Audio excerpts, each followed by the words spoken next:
Hello সবাইকে, আমি দিয়া। আমার নতুন আর একটা ব্লগে তোমাদের সবাইকে ওয়েলকাম।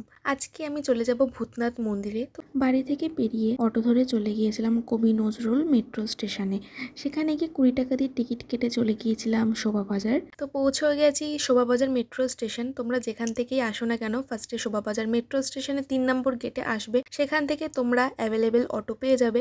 আর অটো ভাড়া কিন্তু 10 টাকা নেয়। আমাদেরকে কিন্তু প্রথমে ঠকিয়ে 20 টাকা নিয়ে নিয়েছিল, কিন্তু যাওয়ার পথে আমরা 10 টাকা ভাড়া দিয়ে গেছি। তো বেশ মোটামুটি ভিড়ই ছিল।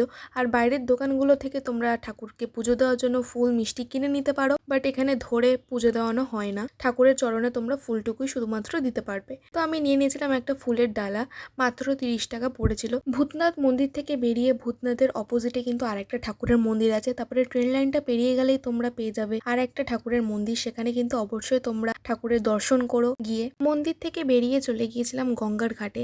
ওখানে তো অনেক মানুষের ভিড় ছিল, সবাই বসে গল্প করছিল, আড্ডা দিচ্ছিল। গঙ্গার ঘাট থেকে তোমরা সোজা হেঁটে গিয়ে দেখতে পারবে এরকম গাছের নিচে অনেকগুলো ছোট ছোট দোকান। তো সেখানে দেখবে ভালোই ভিড়। ওটা কিন্তু লিট্টি চোখার দোকান, এখানে ফেমাস। তো এই ছোট ছোট লিট্টি চোখাগুলো 5 পিস 50 টাকা নেয়। খেতে কিন্তু বেশ ভালো, 1 প্লেট নিলে কিন্তু মন ভরবে না, এতটাই টেস্টি। লিট্টি চোখা খাওয়ার পর নিয়ে নিয়েছিলাম 1 কাপ চা।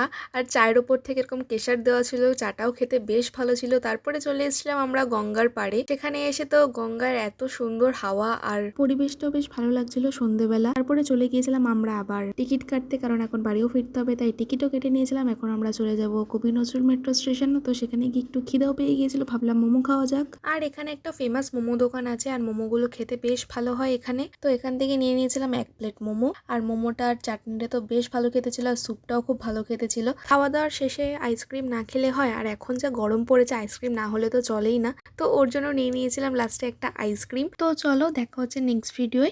আজকের জন্য এতটুকুই। ভিডিওটা ভালো লাগলে অবশ্যই লাইক কমেন্ট আর শেয়ার করে দিয়ে পাশে থাকবে। সাবস্ক্রাইব করতে ভুলবে না। টাটা।